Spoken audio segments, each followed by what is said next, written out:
Bon, bref, du coup, je me suis fait tatouer et tout, et du coup, suite à mon stress, bon, c'était un stress qui ne servait à rien, mais bon, et à mes cours de sociologie, donc j'ai décidé de faire une vidéo de ce phénomène social.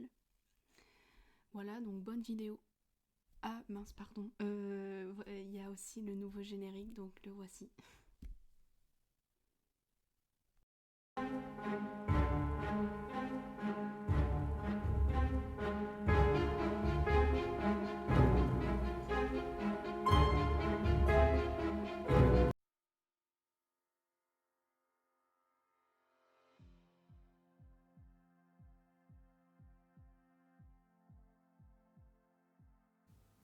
Coucou tout le monde, bienvenue dans cette nouvelle vidéo.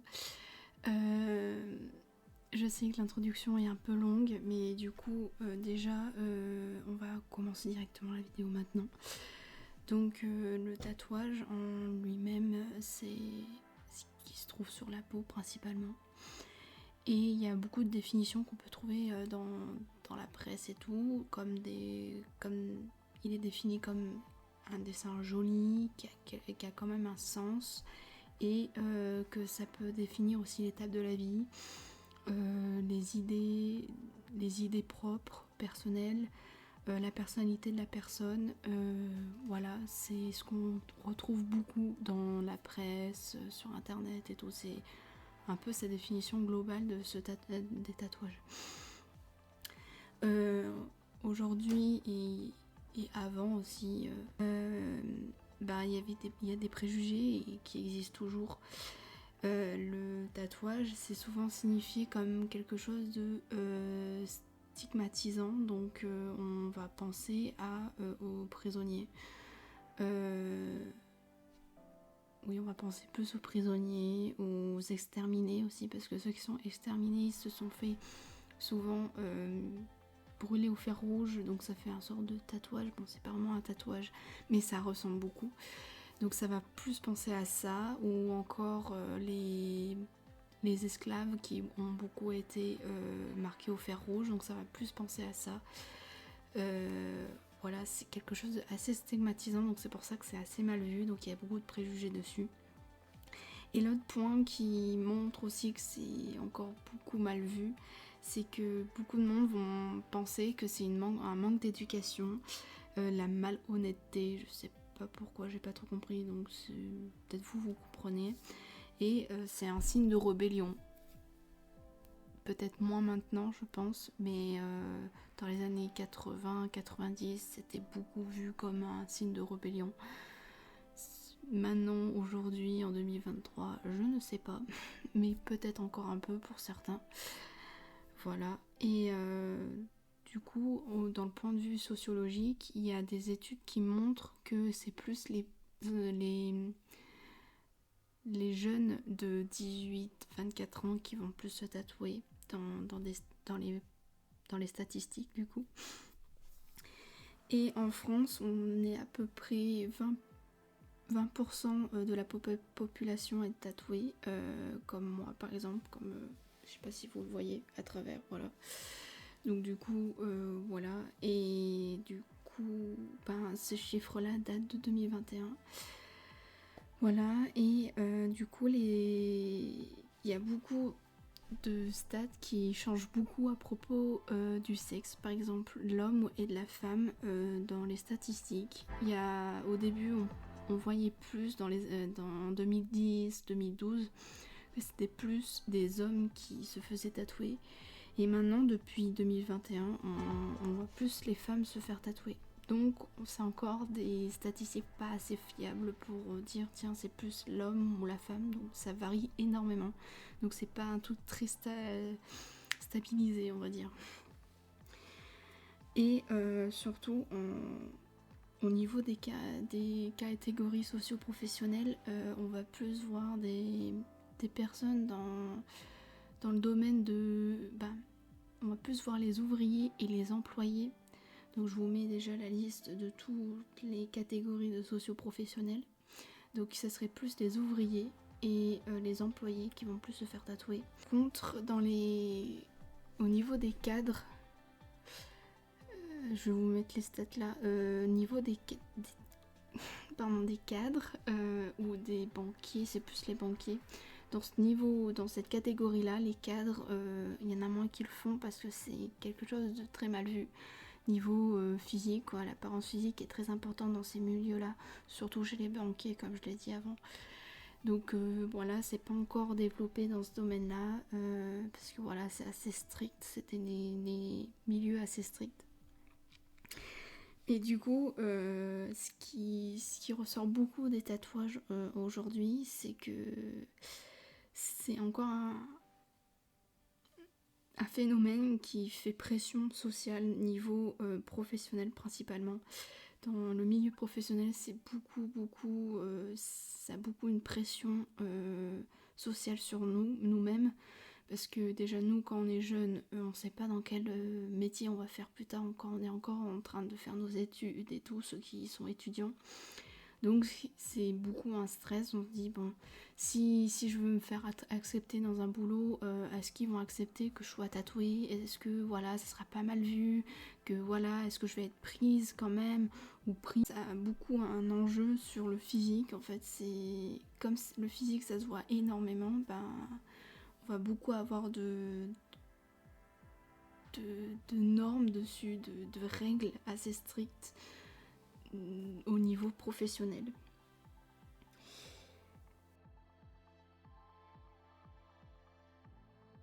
Cesare Lombroso, c'est un grand criminologue scientifique du 19e. Donc je vais vous prévenir que je vais faire dans une prochaine vidéo plus de détails sur lui. Donc là je vais vous dire quelques petits trucs qui intéressent beaucoup cette vidéo, qui est en lien à la vidéo. Mais le reste, dans toute son étude, je vais plus en parler dans une prochaine vidéo. Donc là c'est juste un petit détail de son étude. Donc du coup, Cesare Lombroso, Cesare Lombroso, il va étudier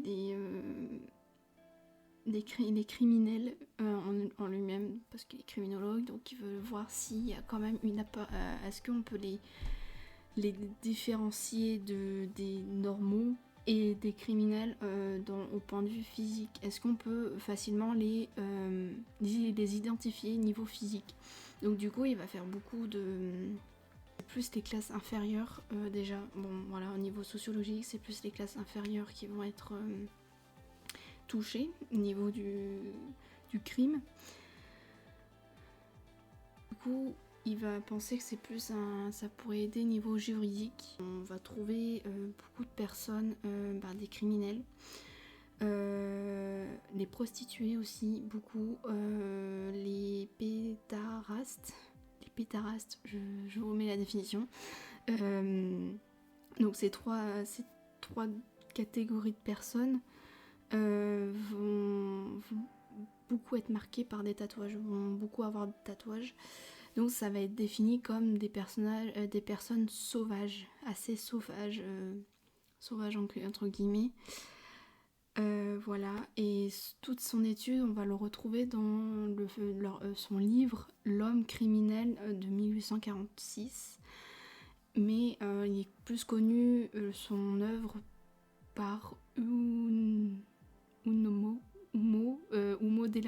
Delanquete. Oula, je sais plus. Je vous mets le titre original en même temps, c'est très compliqué à dire, c'est italien donc c'est assez compliqué. Donc voilà, on voit que à cette époque-là, on va essayer d'identifier les criminels du point de vue des tatouages, qui beaucoup étaient mal vus à cette époque-là. Je vais vous parler d'une étude sociologique en elle-même. Du coup, j'ai vu dans un interview du Figaro, que je vous mettrai dans le lien dans la description, c'est un interview qu'il y a eu avec le sociologue David Le Breton. Et en même temps, je vous mets un article en description si vous êtes intéressé pour le lire. Il fait que de 8 pages, il est pas très très long, c'est un petit article qui est pas très très long, voilà, et qui pourrait beaucoup vous... Si vous voulez le lire, ben, je vous le mets en description. Donc voilà, donc David Le Breton, dans son interview et dans l'article que je vous aurai mis en description, on va voir beaucoup qui va parler beaucoup des tatouages, bien sûr, c'est le thème principal. Et il va surtout essayer de voir ce que ça fait chez la personne, donc il va faire beaucoup d'entretiens. Il aura fait beaucoup d'entretiens, je ne sais plus le nombre exact, mais il en aura fait beaucoup avec des hommes et des femmes. Il va beaucoup différencier les hommes et les femmes, comment les femmes perçoivent le tatouage, comment les hommes perçoivent le tatouage, plein de trucs comme ça. Déjà, il y a une citation qui va beaucoup ressortir dans son article et dans l'interview, c'est la phrase « Mon corps est à moi ». Donc c'est une phrase qui ressort beaucoup, qui pour dire que notre corps à nous, on va essayer de l'embellir, de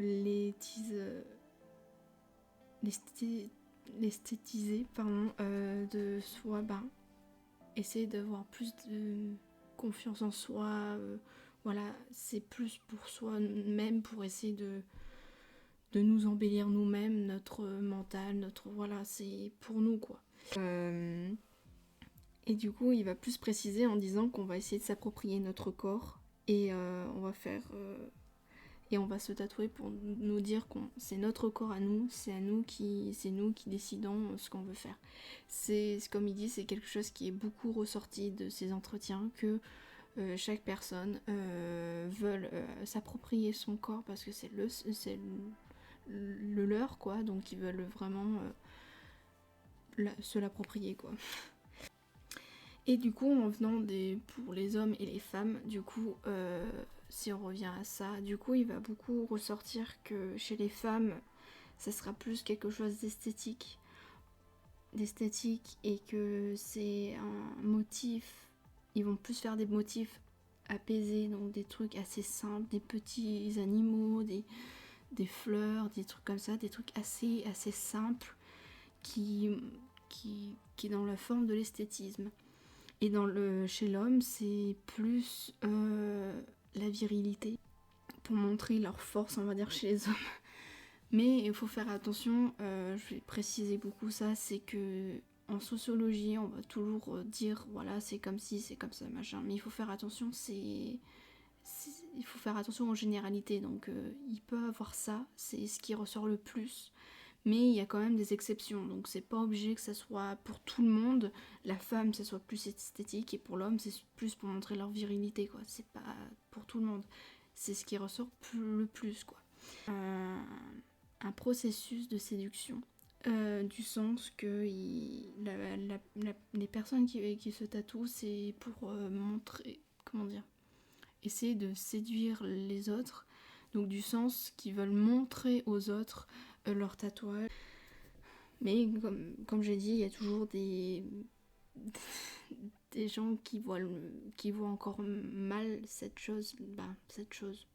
Le tatouage voit toujours mal, du sens qu'ils vont avoir beaucoup de préjugés, énormément, que voilà, ça va faire bizarre à la personne, ils vont trop faire comme ça, ils vont dire ouais, c'est bizarre, d'accord, il faut faire comme ça. Quoi? Pardon. Ils vont... après, c'est plus... Si je reprends ce que j'ai dit, ce qui existe toujours des préjugés, c'est plus les personnes des anciennes générations qui vont beaucoup être à cheval dessus, donc ils vont beaucoup critiquer, beaucoup machin, parce que à leur époque, c'était pas encore développé et tout, donc ils ont encore des...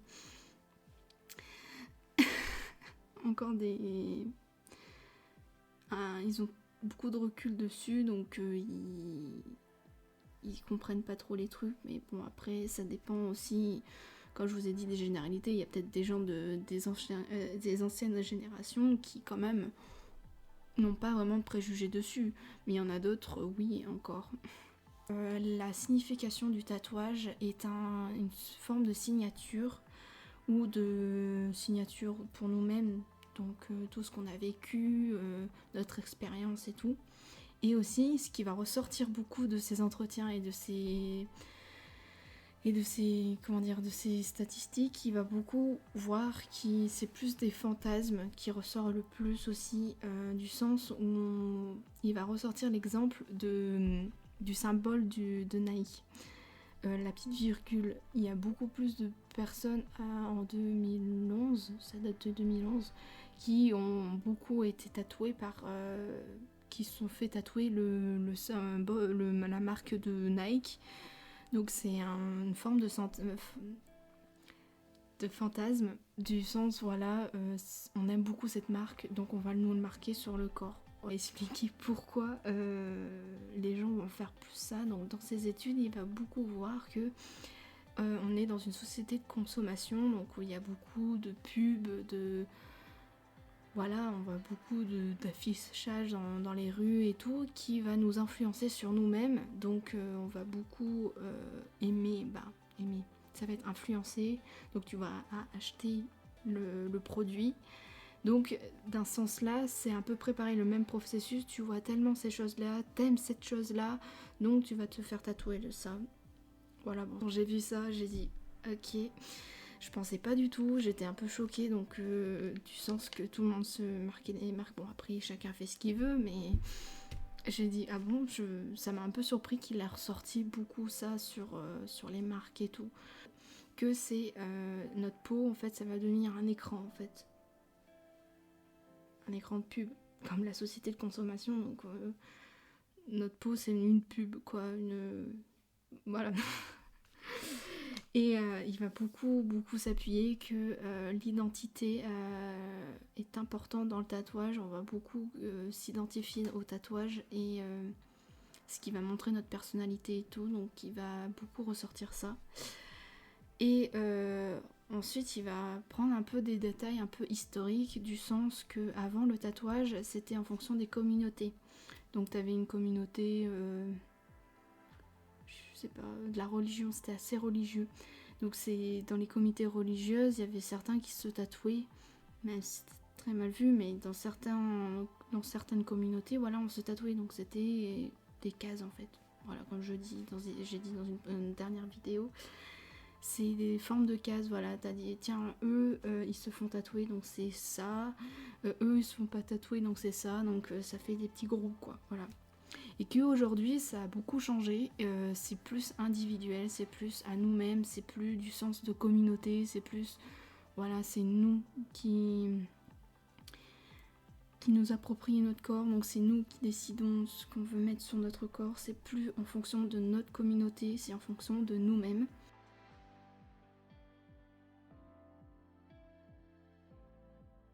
Du coup, je vais finir par un truc qui peut être intéressant pour certains. C'est plus vraiment au niveau sociologique, c'est plutôt en fonction des pays dans le monde.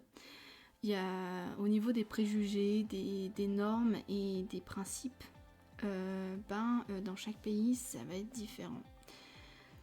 Donc, par exemple, qui est ressorti énormément, les trois premiers que je vais vous dire, c'est ceux qui ont beaucoup été ressortis énormément sur tous les sites que j'ai trouvés, que au Danemark, le cou, la main, le visage, si vous êtes tatoué dans ces zones-là, vous allez beaucoup être exclu du pays. Vraiment exclu, hein, même si vous êtes touriste ou tout ça, vous allez être exclu parce que c'est très très mal vu, c'est voilà, si vous êtes tatoué, vous pouvez pas rentrer dans le pays, quoi.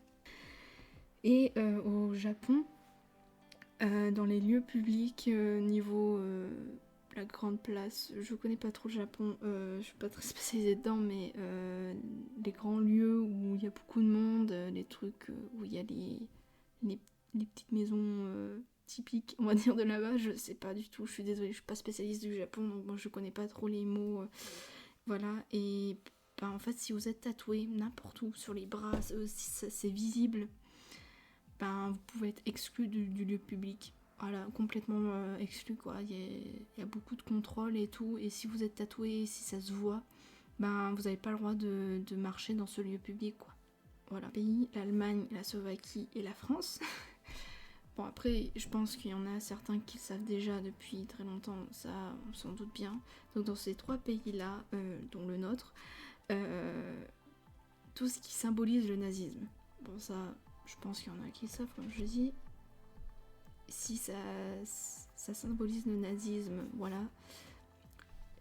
Vous êtes vraiment, vous pouvez être arrêté complètement, vous allez en prison, ou vous allez être expulsé du pays. C'est la Corée du Nord.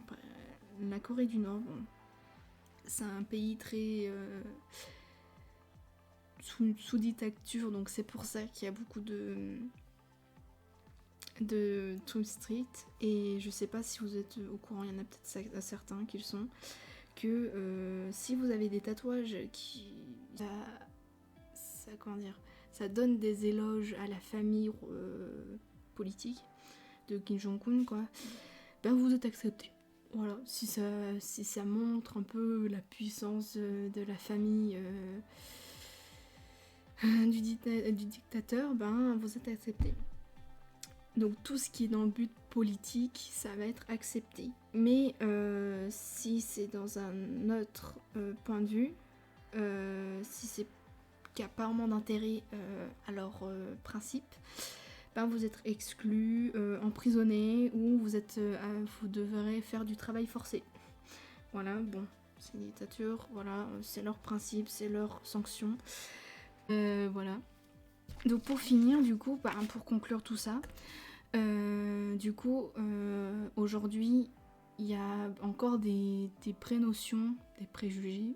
Prénotions, c'est ce qu'on utilise beaucoup en sociologie, donc prénotions, c'est des préjugés qui sont toujours présentes aujourd'hui, mais il y a quand même des changements parce que bien sûr la société a évolué, donc voilà. Donc c'est encore un peu mal vu, mais c'est en cours d'évolution, quoi. Donc voilà, donc j'espère que la vidéo vous a plu et que j'ai été assez claire et que je me suis pas trop éparpillée parce que c'est pas ce que je voulais assez strict. Donc voilà, donc pour la prochaine vidéo, si vous voulez voir l'étude de Cesare Lombroso, ça sera dans une prochaine vidéo, donc abonnez-vous, mettez des likes, machin, bon, voilà, je vais pas faire l'influenceur, j'aime pas du tout ça. Alors vous allez mettre un petit pouce, machin, faites comme vous voulez, hein. Moi je fais des vidéos pour moi, parce que j'aime bien parler des trucs que j'aime bien, donc voilà. Donc j'espère que la vidéo vous a plu, et je vous dis à la prochaine dans une prochaine vidéo. Et n'oubliez pas que chaque histoire laisse des traces et évolue constamment.